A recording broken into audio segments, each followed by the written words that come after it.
नमस्कार, मैं सुवर्णा। न्याय टीवी में आप सभी दर्शकों का स्वागत है। कोर्ट राउंडअप की खबरें अब विस्तार से।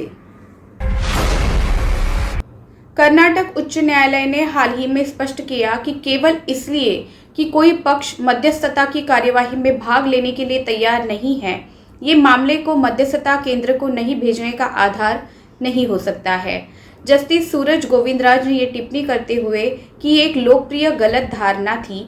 कर्नाटक सिविल प्रक्रिया मध्यस्थता नियम 2005 के नियम 13 पर भरोसा किया, जिसके तहत न्यायालय को एक पक्ष को मध्यस्थ के सामने पेश होने का निर्देश देने की शक्ति थी और अदालत के निष्कर्ष की स्थिति में कोई पक्ष पर्याप्त कारण के बिना मध्यस्थ के समक्ष स्वयं को अनुपस्थित कर रहा था, ऐसे पक्ष पर जुर्माना लगाया जा सकता था। दिल्ली हाईकोर्ट ने पुलिस को ये सुनिश्चित करने का निर्देश दिया कि एक नाबालिग लड़की को अस्थायी रूप से चिल्ड्रन होम में रहने की सुविधा दी जाए।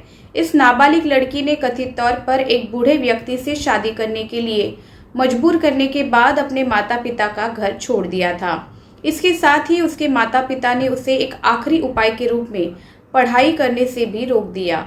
सुनवाई की अगली तारीख 6 सितंबर को होगी। न्यायमूर्ति मुक्ता गुप्ता ने नाबालिग लड़की और उसके माता पिता को 6 सितंबर को अदालत के समक्ष पेश होने का निर्देश दिया, ताकि माता पिता से बात की जा सके कि इस मुद्दे को कैसे हल किया जाए।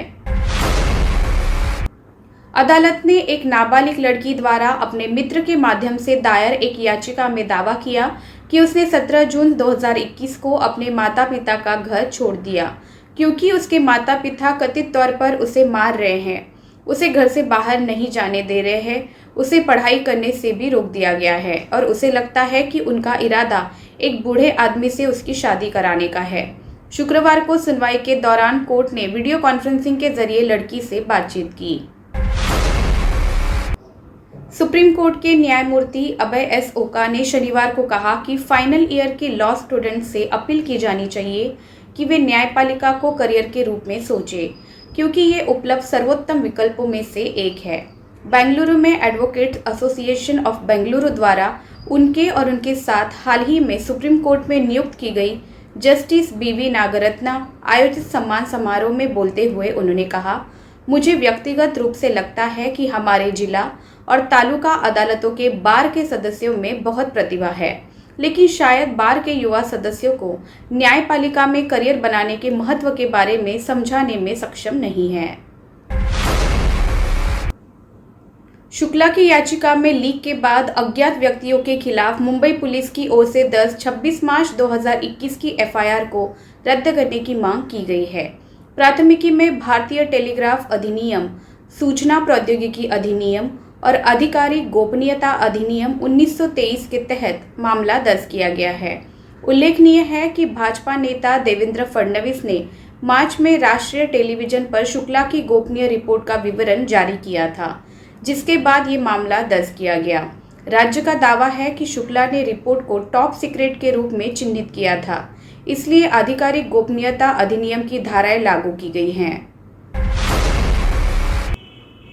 महाराष्ट्र सरकार ने सीनियर आईपीएस ऑफिसर रश्मि शुक्ला की याचिका को ये कहते हुए खारिज करने की मांग की है कि गोपनीय रिपोर्ट लीक करने के मामले में ऑफिशियल सीक्रेट एक्ट के तहत दायर एफआईआर में उनका नाम नहीं है, इसलिए वो इसे चुनौती नहीं दे सकती है। पुलिस उपायुक्त रश्मि करंदीकर की ओर से दायर हलफनामे में कहा गया है, शुक्ला के पास कोई आधार नहीं है, इसलिए उनकी याचिका सुनवाई योग्य नहीं है। शुक्ला की 2020 की रिपोर्ट राज्य खुफिया विभाग के प्रमुख के रूप में फोन इंटरसेप्शन से संबंधित है, जिसमें कथित तौर पर पुलिस बल में तबादलों और पोस्टिंग में भ्रष्टाचार और राजनीतिक गठजोड़ का खुलासा किया गया है। बॉम्बे हाईकोर्ट ने शुक्रवार को महाराष्ट्र सरकार को पिछले साल दिल्ली दंगों के खिलाफ मुंबई में हुए एक प्रदर्शन में शामिल लोगों के खिलाफ महाराष्ट्र पुलिस अधिनियम के तहत आरोपों को चुनौती देने वाली याचिका पर जवाब देने का अंतिम अवसर दिया। 16 याचिकाकर्ताओं पर आरोप लगाया गया था कि जब वे 26 फरवरी 2021 को दादर में कैंडल लाइट मार्च के लिए एकत्र हुए थे, तो 18 फरवरी के पुलिस उपायुक्त डीसीपी के निषेधाज्ञा का उल्लंघन किया गया था। फिलहाल बस इतना ही। अन्य खबरों के लिए जुड़े रहिए न्याय टीवी के साथ। नमस्कार।